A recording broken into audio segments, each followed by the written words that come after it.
迎收睇《地球大神秘》，我係鄭子誠。大家好，我係吳杏美。現代人會將一夫一妻視為最能夠令夫婦雙方獲得最美滿婚姻生活嘅制度。不過，原來呢一個大家都認為係理所當然嘅制度，並唔係全世界通用喎。目前部分中東、非洲、東南亞地區仍然都係因為唔同宗教同埋文化背景，仍然推行一夫多妻或者係一妻多夫制。喺人類以外嘅大自然界入面，夫妻關係錯綜複雜，係相當平常嘅事。但係竟然有一種動物會好似人咁，要識得談戀愛先至可以繁殖後代噃。咁有趣嘅動物一定有好多神秘之處，所以我哋攝製隊當然要親身去拜會佢，揭開佢嘅大神秘。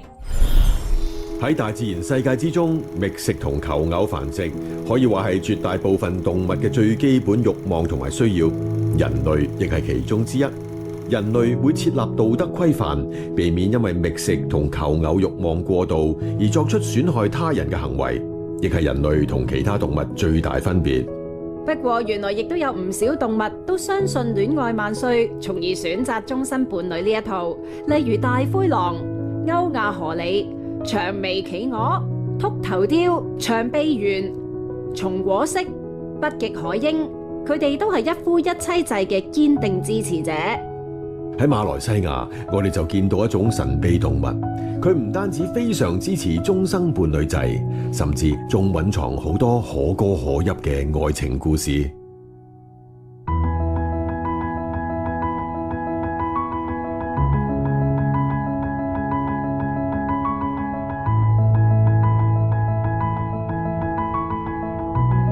因為咧，有啲人話咧，呢一種嘅神鳥係又叫做靈鳥，亦都係咧宇宙一封情書送俾呢個世界。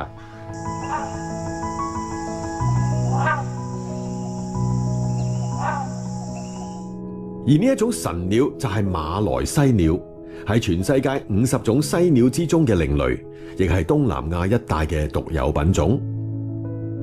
佢哋同一般動物一樣，好需要求偶繁殖下一代，不過就唔會但求就手，而係需要建基於彼此建立深厚感情，而當中嘅關鍵就藏喺一個特別嘅地方。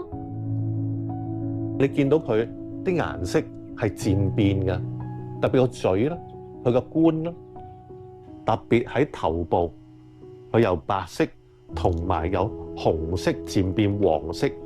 咁有兩個大嘅狐位，就好似中國咧，我哋好中意嗰啲叫做長穗吉穗，即係一啲好事嚟嘅，係一啲好喜慶嘅嘢嚟嘅。但係喺大自然裏邊咧，呢一個就真係一件藝術品。咁所以咧，佢亦都係一種叫做浪漫嘅代表嚟。西鳥嘅額頭上面嘅灰突，除咗可以成為敲擊樹幹，從而尋找昆蟲同果實嘅呢一類食物，更加係西鳥能唔能夠脫穎而出，揾到合適配偶嘅必殺武器。每種西鳥嘅灰突形狀同埋顏色都各有不同，多數都係以純黃色或者係橙色為主，形狀扁平。科學家研究指出，喺東南亞地區茂密嘅熱帶雨林入面生存同繁殖，雄性馬來西鳥就必須透過鮮豔而顯眼嘅灰突，一方面向雌性展示自己身體健康同埋擁有良好基因，另一方面可以喺同情敵打鬥嗰陣成為有力嘅武器。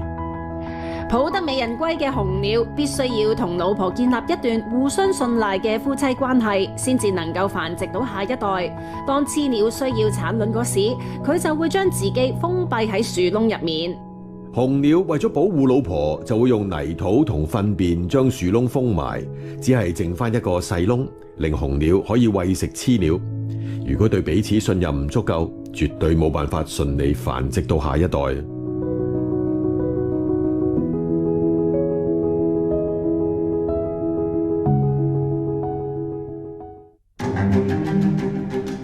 我哋嘅攝製隊喺尋找馬來西鳥嘅途中，就遇上一班不速之客。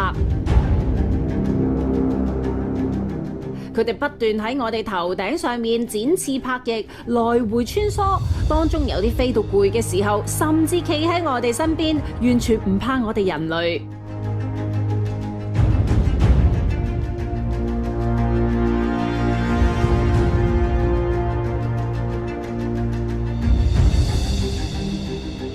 呢種白色身軀、雙翼卻係黑色羽毛嘅鳥類就係白頭環冠。佢哋嘅故鄉係喺斯里蘭卡，現時活躍於印度、東南亞以及中國南部。佢哋不斷飛來飛去，原來係為咗尋找合適嘅地方，以及搜羅合適嘅材料去築巢。白頭環冠會揀喺7米以上嘅粗大樹枝上面築巢，隱蔽而且夠高，有效保護幼鳥嘅安全。而且呢一啲粗大樹枝附近必須靠近水源，方便佢哋喺水入面尋找食物。而且佢哋亦相當講求互相合作。白頭環冠爸爸同媽媽會輪流分擔育兒、築巢同覓食嘅責任。當爸爸出去揾樹枝同食物，媽媽就留喺巢度湊小朋友。爸爸翻嚟之後呢，就輪到媽媽出去，爸爸看門口，展示出佢哋擁有相當厲害嘅生存智慧。至於點解佢哋尾部嘅毛會係粉紅色呢？科學家推測可能係因為食物入面嘅蝦紅素經過消化之後沉積喺尾部嘅羽毛，於是就形成粉紅色。點解只有尾部會係咁呢？目前仍然都係一個謎，需要專家繼續尋找答案。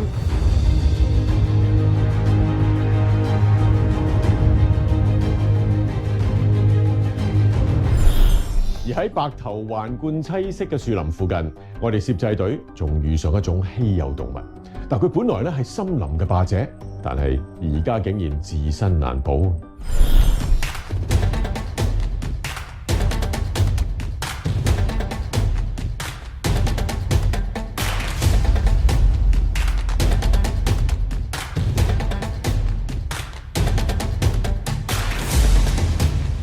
嗱，大家唔好咁嘈。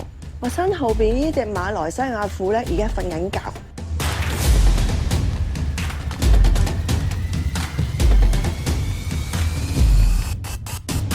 馬來虎係2004年確認嘅新老虎品種，目前只係喺馬來西亞同泰國南部出現。佢哋同其他老虎嘅最大分別就係體型比一般老虎細1/5。不過就算係咁，佢哋嘅殺傷力仍然相當驚人。所有野生動物，包括馬來熊，都係佢嘅獵物。之前我哋攝製隊喺怡保尋找大黃花果時，遇過有野狗被野獸食咗，相信就係馬來虎嘅所為。由於馬來虎象徵勇猛同堅毅，所以成為馬來西亞國家象徵。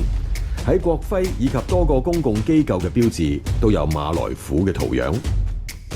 嗱，佢平時咧又好威嚴㗎，不過咧面臨絕種喎。而家野外唔超過150隻咋。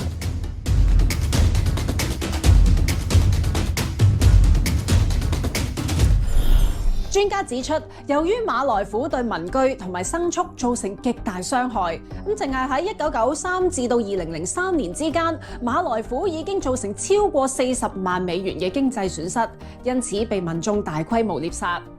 加上由於馬來西亞都市化，令到森林面積大幅減少，令到馬來虎因為缺乏足夠食物而無法生存。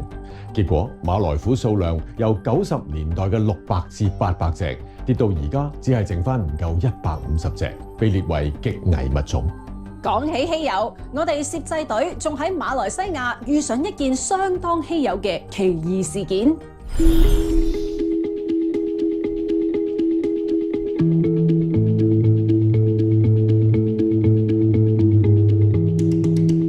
剛才咧，我哋發現咗有一條絲咧，就攆住咗2塊葉。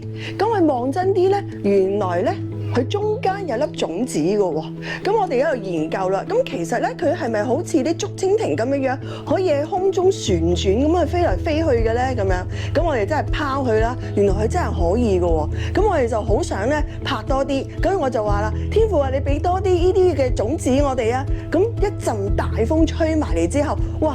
滿天都係一路飛落嚟，見住喺個空中咁旋轉，係好靚噶。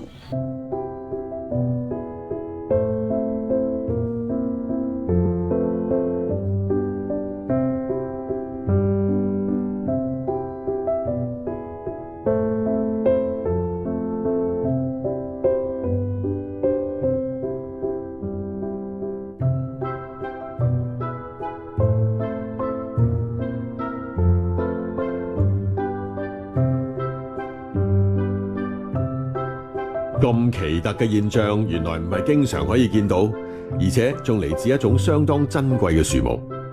我身後邊呢棵樹咧就叫做無葉紅疏蘿，咁正話嗰粒種子連兩塊樹葉嗰個粒咧就喺上邊咧咁樣飛落嚟嘅，上邊有好多噶。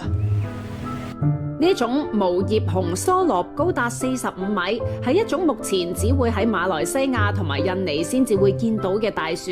由於並唔係常見嘅熱帶雨林品種，而且近年被嚴重砍伐，所以被列為瀕危物種。當佢哋需要播種嘅時候，由於果實具備兩塊翼嘅結構，當風一起嘅時候，就會吹動果實嘅翼結構，令果實可以喺天空飛舞。由於果實數量繁多，所以一被風吹起啊，睇起上嚟就好似落雪嘅效果啦。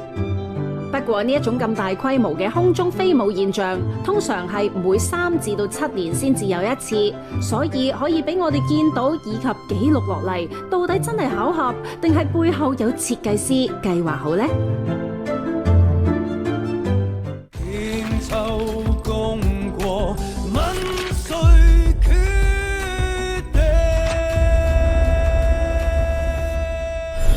喺世界各地咧，都會揾到令人驚嘆嘅奇景嘅，就好似喺土耳其絢麗夢幻嘅彩虹山，彷彿係大自然親手繪製嘅油畫。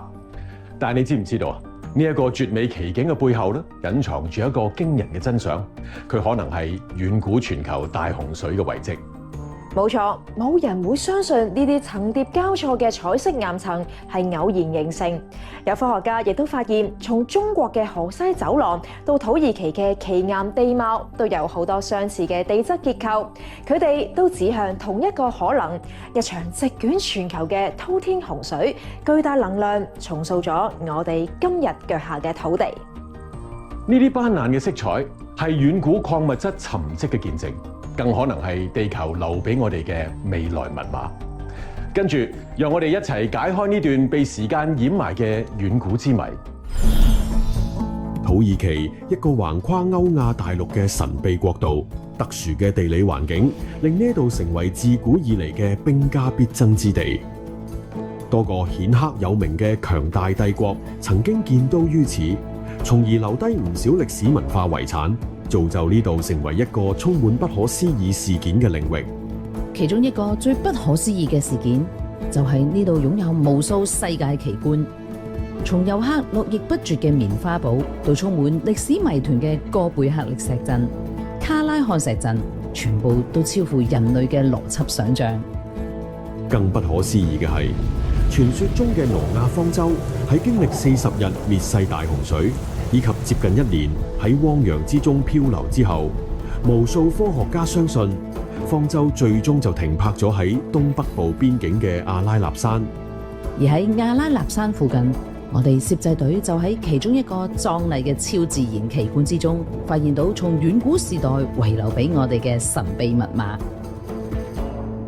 我哋之前喺河西走廊咧見過丹霞山嗰啲七彩好似彩虹嘅地貌，咁但係嚟到呢一度咧，其實呢一度係伊德爾嘅地區，亦都係阿納山好近嘅一個土耳其嘅地區。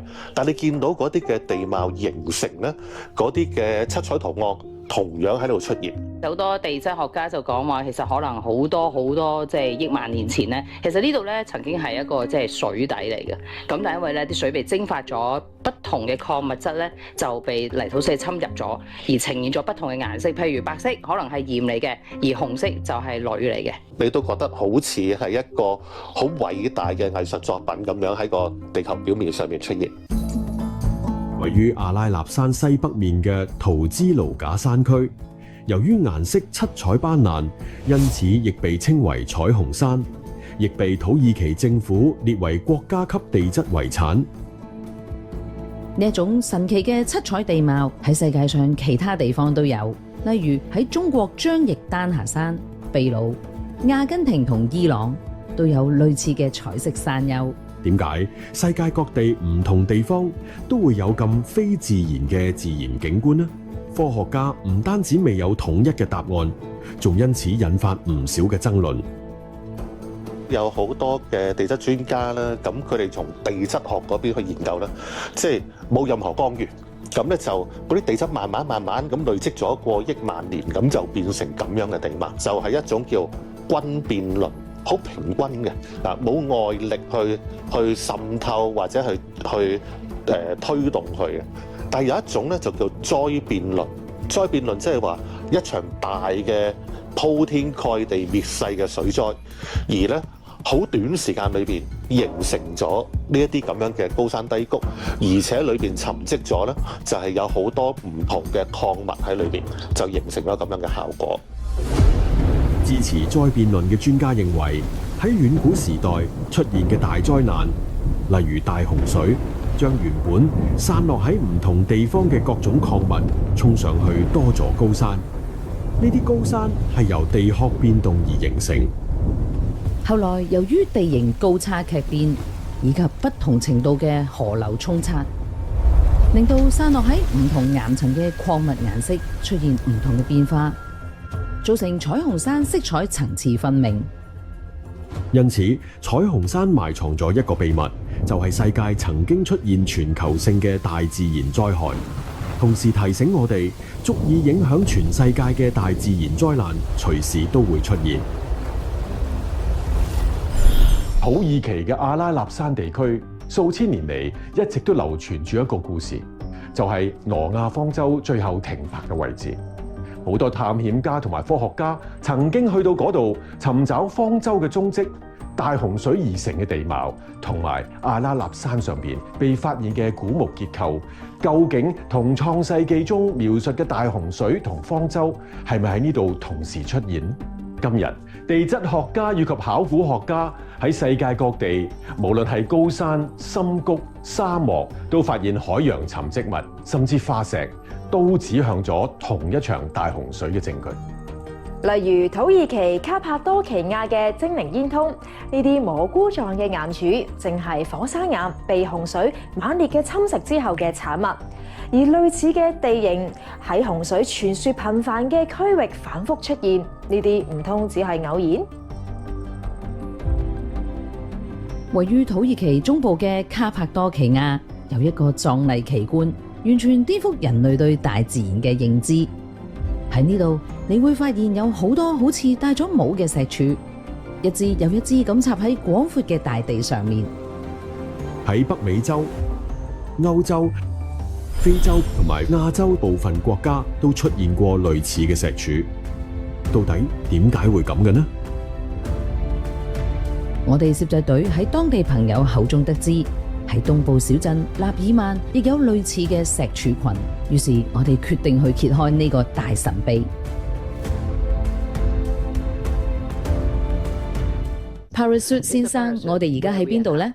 我哋位於呢個山谷，當地人稱為奇岩山，因為岩石上嘅呢啲細小嘅屋，啲人會講精靈可以居住喺呢啲小屋裏。佢哋當年都會稱之為一個即係好似小嘅一啲精靈或者啲仙女啊住嘅一啲嘅地方，一啲嘅煙窗啊。咁因為咧全部都係好細好細嘅，咁所以好似少嘅嗰啲嘅仙女啊精靈先能夠即係住得落去。And after the flood，喺洪水之後，呢啲土壤佢哋話係經過100萬年形成嘅。但我哋一啲喺地質部門嘅朋友，我哋曾詢問佢哋土耳其地質勘探局嗰度嘅一啲人，佢哋話嗰度有沙、礦物，仲有石塊同鹽分。當水位下降時，其中2種物質就會喺呢度變成好似堅硬嘅石頭。但實際上，如果你比較呢個山谷，卡帕多奇亞就好似火山灰咁嘅沙土，呢度可以講係鹽質嘅沙地。根據地質勘探局，佢哋只能夠係咁講。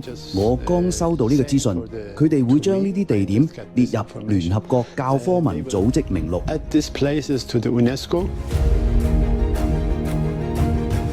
精靈煙囪頂部尖塔其實係比較堅硬，冇咁容易風化嘅岩石。當岩石下面嘅沙泥被沖走之後，就形成一支支上闊下窄嘅尖塔。當地人認為留喺塔頂嘅岩石就好似精靈居住嘅小屋，於是就將佢哋稱為精靈煙囪。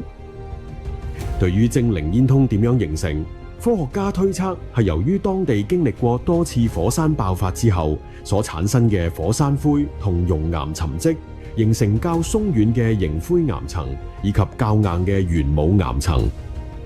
兩種唔同硬度嘅岩石經過長時間風化同水蝕作用，下層嘅凝灰岩侵蝕程度遠比上層嘅玄武岩為快，於是形成頂部係蘑菇或者煙通形狀嘅奇特岩柱。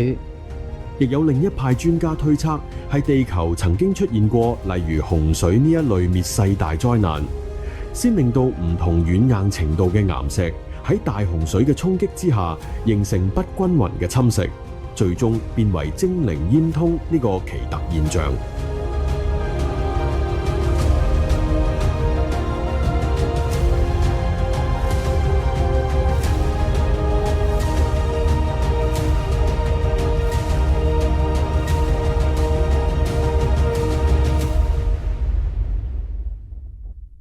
你見到呢一個咧，好似一仙境咁咧，就係紅色嘅，咁佢哋又叫做咧紅色嘅仙女煙通嘅區，由沉積岩沉積咗出嚟，然後好似經歷過一場大嘅水，咁咧佢就畫出咗一道好強烈、好清晰嘅疤痕。呢個世界曾經被一場大洪水嚟到掩蓋，而呢場大洪水好犀利，佢唔單止天崩地裂，個天落好大嘅雨水喺地下裏邊咧。造成咗好多嘅地底嘅礦物質爆發出嚟，而板塊運動、造山運動，亦都令到好多奇石出現。喺呢個大自然當中，一定有一位創造主，而呢個創造主去透過喺聖經裏邊啟示咗俾人知道呢個地球曾經發生咗乜嘢事，所以呢個地球上邊有好多好神秘、好不解之謎。地球嘅歷史話俾我哋知，災難往往突如其來。遠古嘅洪水係咁，今日我哋又何嘗唔會遭遇生命中突如其來嘅大洪水，好似天災癌症咁？但無論係挪亞方舟定係現代科學嘅預警系統，人類始終喺度尋找拯救嘅方法。呢啲遺跡提醒我哋，面對未知，與其恐懼，不如做好準備。因為真相往往藏喺最古老嘅記憶裏面，亦都清楚咁寫喺聖經裏面。昔日方舟成為人類生命嘅保護，今日你又揾到屬於你嘅生命方舟，或者你會揾到屬於自己嘅答案。你亦都可以打電話嚟人生熱線81008012，同我哋分享下你嘅人生故事啊！探索神秘，敬畏生命。呢度係地球大神秘，我哋下次見啦，拜拜。地球上有不解怪異之事物，星空的遠處是誰在引導？尋找當中的偉大故事。